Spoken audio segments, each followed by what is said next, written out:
Жените са като водата, силата им е несравнима.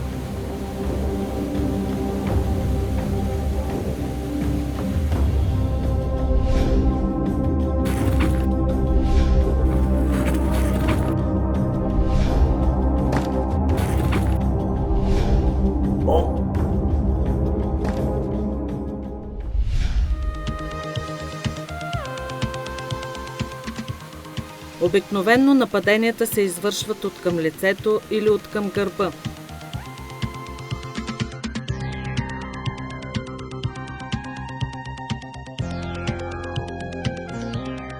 В това учебно видео "Рационална самозащита за жени" са показани едни от най-стандартните нападения с голи ръце. Едновременно с това са демонстрирани и съответни техники за самозащита. За да реагирате адекватно и в точния момент, не е нужно да притежавате специални бойни умения. При самозащита използвайте естествените оръжия на тялото си. Отбрана с стъпала. Отбрана с колене. Отбрана с лакти. Отбрана с длани. Отбрана с пръсти.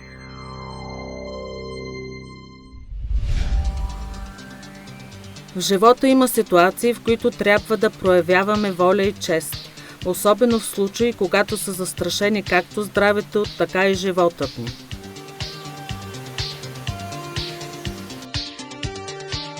Първото и най-важно правило е да запазите самообладание в критична ситуация. Обикновено нападателят действа с мисълта, че е победител. Това е и вашият момент. В това време той е изключил отбраната. Действайте бързо и решително.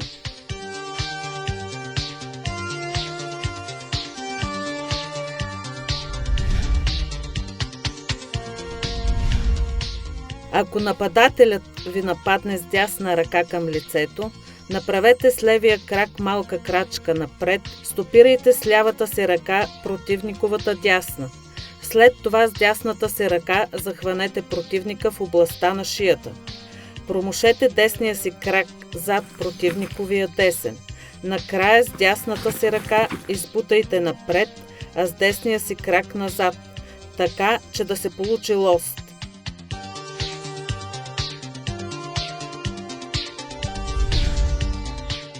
Атака с дясна ръка към лицето.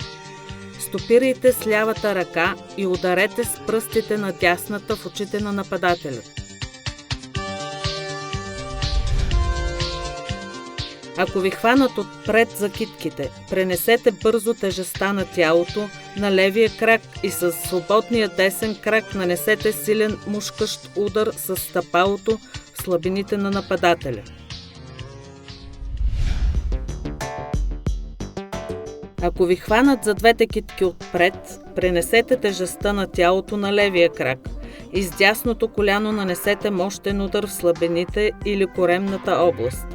После веднага ударете с лявото коляно в лицето на нападателя.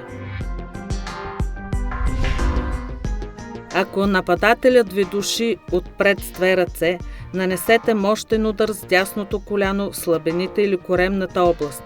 Веднага след това с лявото коляно нанесете удар в лицето на противника.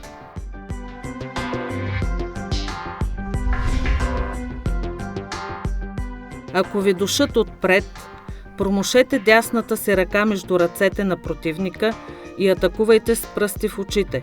След това направете малка крачка назад с десния крак, така че да засилите крака и ударите силно с ръба на обувката в подбедрицата.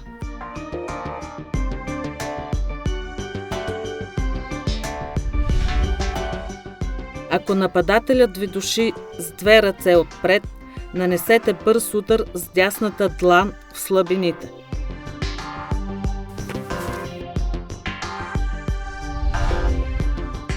Ако ви хванат отпред през кръста и ви вдигнат във въздуха, а ръцете останат свободни, атакувайте с пръстите на дясната си ръка очите на нападателя. След като противника ви пусне на земята, застанете устойчиво и нанесете удар с горната част на ходилото в слабините.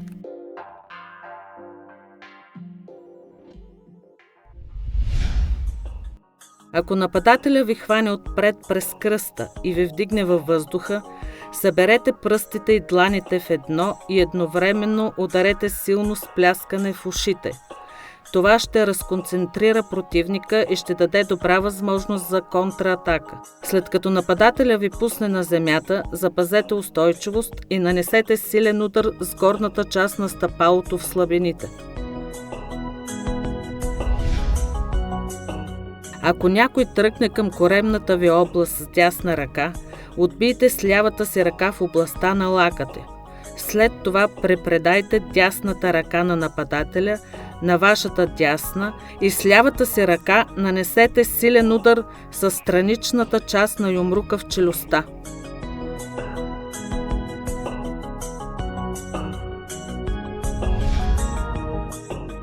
При положение, че сте се озовали на земята, запазете самообладание и нанесете силен удар с десния си юмрук в слабините на нападателя.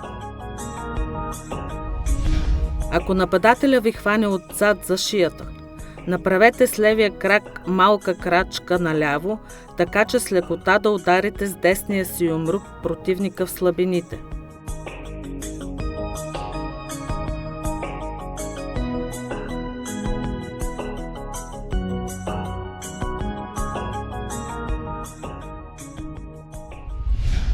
Ако нападателя ви сграбчи отзад, включително захване и ръцете, освободете се като с длани силно стиснете в слабините.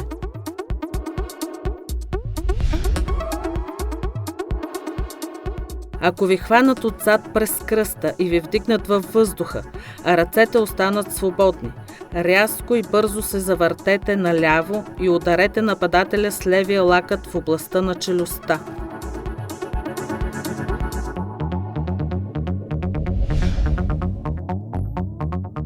Ако ви хванат отзад през кръста и ръцете останат свободни, направете резки движения с тялото, надясно, наляво, наберете инерция и атакувайте с пръстите на дясната си ръка очите на нападателя.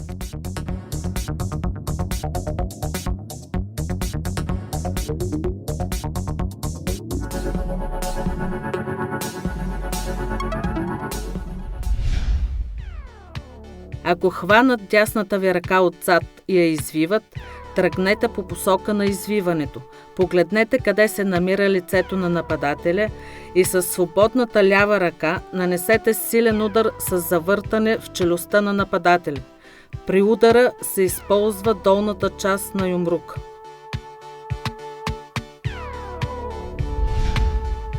Ако нападателите са двама и хванат ръцете ви отзад, освободете се като погледнете бързо нападателите и нанесете мушкащи удари с крака в слабените или коремната област.